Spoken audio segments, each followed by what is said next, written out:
E nessa reforma da Previdência, as pessoas têm cada vez, isso é um efeito das redes sociais, lido mais aquilo que já acreditam, têm reforçado cada vez mais uma ideia pré-concebida que lhes foi dada, e isso está quase que inviabilizando o debate. É bom começar de uma análise simples para as pessoas compreenderem o seguinte: o déficit acontece porque o Brasil não cresceu.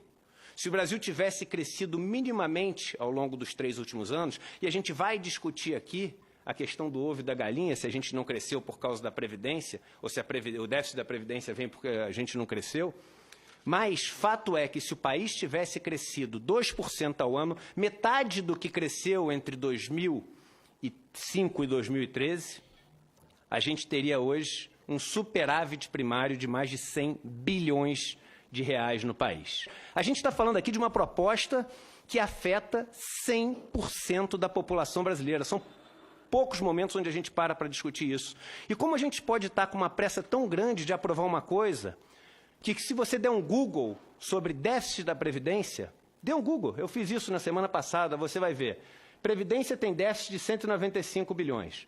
Rombo da Previdência aumenta para 290 bilhões no mesmo ano. A farsa chamada déficit da Previdência.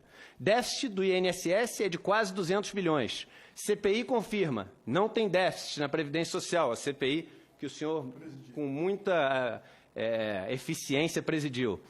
E o rombo da Previdência é uma mentira. Como podemos estar apressando uma questão onde a sociedade não sabe ao certo chegar nos números? Einstein dizia que a média é um perigo. Porque se você tiver com metade do seu corpo no forno e metade na geladeira, na média você está na temperatura ambiente, na prática você está morto. Ou seja, essas contas, olhando só a da urbana, ela é maior o que você arrecadou entre 2010 e 2015 do que o que você gastou com os trabalhadores urbanos. O trabalhador rural, ele foi incluído na Constituição de 88 para se fazer justiça social, porque passou décadas sendo aquele boia fria, safreiro, meeiro, que não tinha a menor condição de sobreviver. Logo, inicia-se com o estoque de pagamentos a se fazer sem nenhuma contribuição. É claro que é estruturalmente deficitário, mas a função dessa Previdência não é equilibrar as contas, é equilibrar uma injustiça social. A Previdência do Trabalhador Rural existe para equilibrar uma injustiça social. Porque o senhor, como constituinte, sabe que em 1988 criou-se um pacto social. Um pacto onde, copiando simplesmente, não inventamos a roda, o que aconteceu na Europa, o que aconteceu nos Estados Unidos, que agora é tão exemplo para o Brasil, a gente criou uma rede de proteção social, a Seguridade Social, o Social Security. Quando você abre hoje os jornais, assiste o noticiário, você vê o seguinte: representantes dos bancos, que são os macroeconomistas que sentam lá no ar-condicionado. Quando você liga a televisão, até aqui na TV Senado, você vê o quê? Brancos, ricos, que vivem o dia inteiro no ar-condicionado, comentando sobre a questão da Previdência.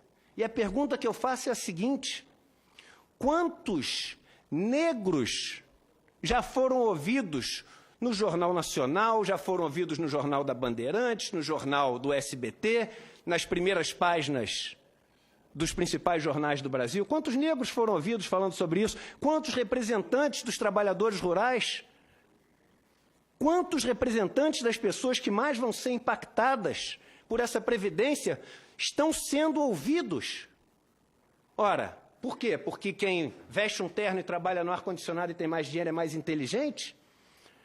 Agora, se ter militares ajudou o governo a ser empático aos militares, ter negros no governo, ter mulheres no governo, mais do que somente 2, faz também o governo ser um governo empático a essas causas. Isso. E quando o ministro da Economia diz o seguinte: é 1 trilhão, senão eu estou fora, ele não leu a Constituição Federal. Porque ele não pode colocar o país numa questão que constitucionalmente exige o debate com todas as classes, ele não pode colocar um país contra a parede. Se a gente tivesse, hipoteticamente, isso aqui não é necessariamente uma sugestão, mas um fundo onde todo o superávit que a gente teve nessa conta que a gente fez na Constituição tivesse sido guardado e atualizado, quando a gente teve uma recessão no país, a gente ia olhar para esse fundo e ia ter mais de R$1 trilhão nesse fundo. E esse fundo amorteceria um movimento de crise, porque todos os países passam por crise. Só que não. Todas as vezes que o sistema de seguridade social teve um superávit, esse superávit foi gasto. Onde foi gasto a maior parte dele? Com juros da dívida. Ou para financiar outros regimes, como o regime próprio. E aí, no primeiro ano que tem déficit, a gente fala o seguinte, olha, vamos mudar todas as regras e cortar. Que país é esse que quando tem sobra, gasta, e quando tem falta, corta? E aí eu faço uma pergunta.